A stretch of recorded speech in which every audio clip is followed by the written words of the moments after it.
what I wanted to ask about is I've been following you for maybe 3 or 4 years, something like that, and I've been studying you so much that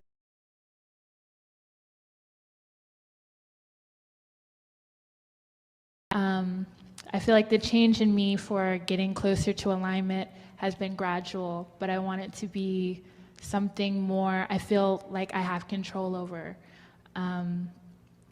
I was talking with some people in the audience about like meditation and stuff like that, and I think for the past 2 weeks I stopped doing meditation because it felt more like a chore than something that was actually going to benefit me.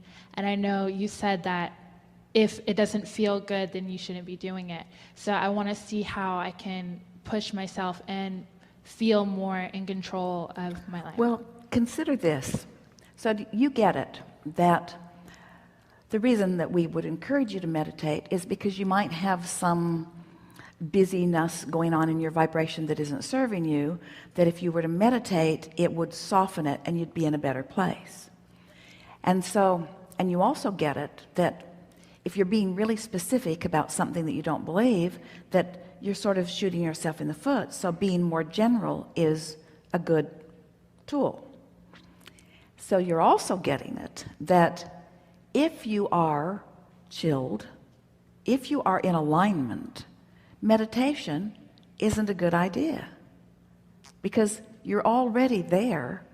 In other words, here's the gauge that we would apply and the question that we would ask of ourselves. If I'm tuned in, tapped in, turned on, then thinking about what I want is the best thing to do. If I'm out of whack, meditation is a better plan. If I'm holding my cork under the water, letting it go is the best idea. If it's bobbing on the surface, thinking about how fun it is a better idea. You see what we're getting? We're not encouraging you to meditate just for the sake of meditating. It's a tool to release resistance. And sometimes you don't have any resistance to release, so it is a chore that is unnecessary.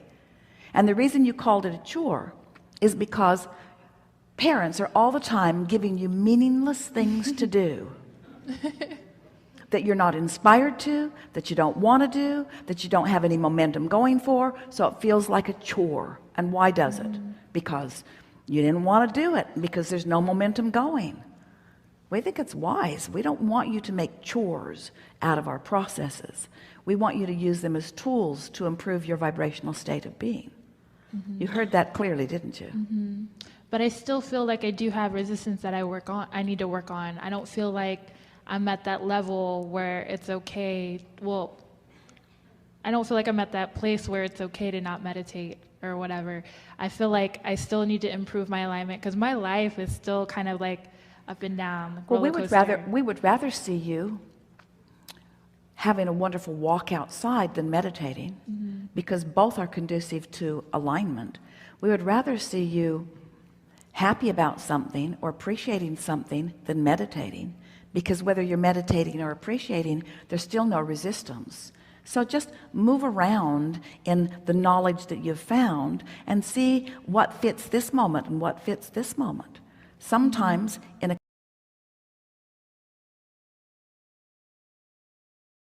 thing is better. In other words, there's no right or wrong. Just do your best to apply as much that you know as best you can, and most of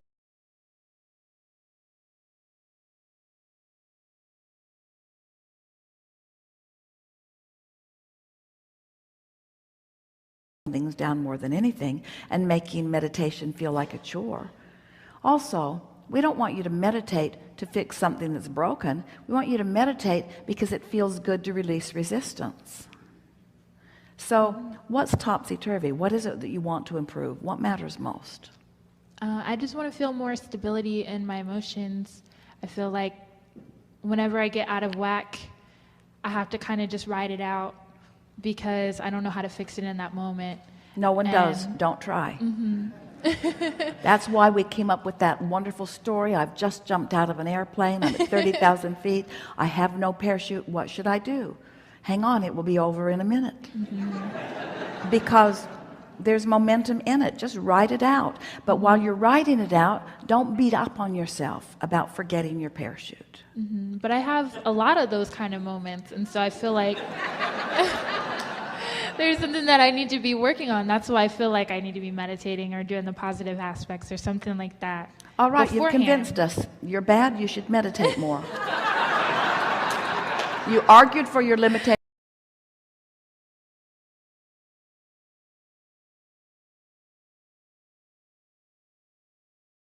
Here's the thing. You've got one foot stuck in one world and one foot stuck in the other, in the sense that you get it that it's vibrational, and you get it that you could do something about it, but you also believe in discipline. So and that's why you're calling it a chore. There's this thing that I should do, that if I would do it, I would be better off for doing it. But there's a sort of inner rebellion going on inside of you because you don't like to do chores. So we say, do whatever you want, and you say, no, I should be doing more. And we say, do more, and you say, yeah, but I don't want to be bossed around. And we say, you sort of have to find your place in that. You have to decide how you're going to feel right here and now. And so be kind to yourself in your self-dialogue. Say things to yourself like, I'm doing really well, and I'm understanding this more and more, and it's getting better and better for me. And meditation does serve me, but I don't want to meditate all the time. And again, we say, if you knew how much you wanted to be focused in this physical body, it's a natural thing that you don't want to quiet your mind and stop focusing. So here's the way we would approach it. I want to focus when I'm feeling good.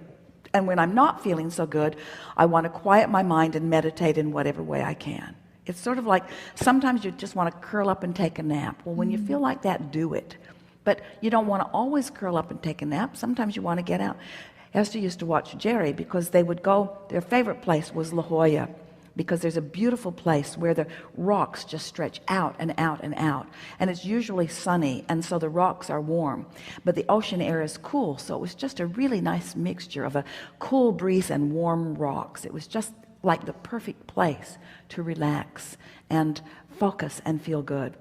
So they would go there with this singular intent of just relaxing and feeling good, and they would spread themselves out on the rocks. Usually they didn't even want a blanket beneath them because the warm rock felt so good on their skin.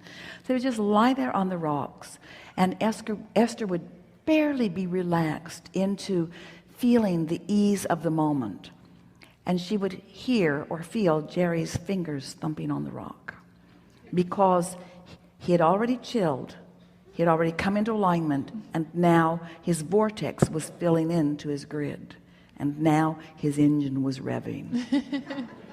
And she used to tease him. It was hardly worth all the time it took to get ourselves over here if this is as long as you're going to lay here on these rocks. But sometimes it takes a short period of time to come into alignment. And when you do, that's when the inspiration starts flowing, and that's when you want to start moving. He'd get his notebook out, he'd start writing. The ideas would just be flowing through, you see.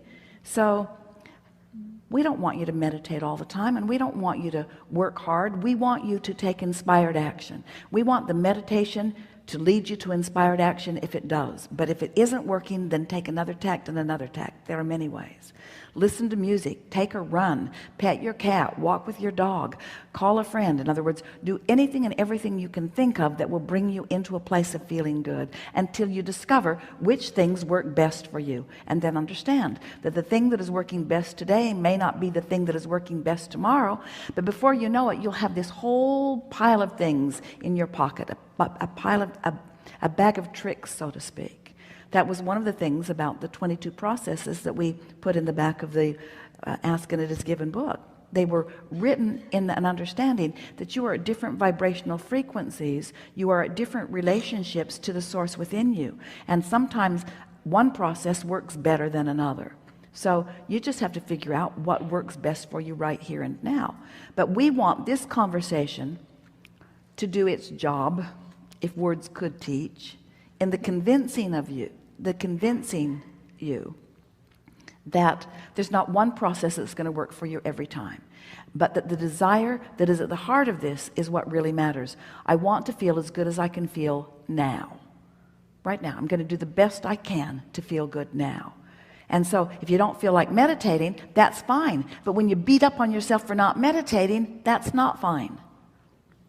So it's like, pick something. Meditate or don't. Take a walk or don't.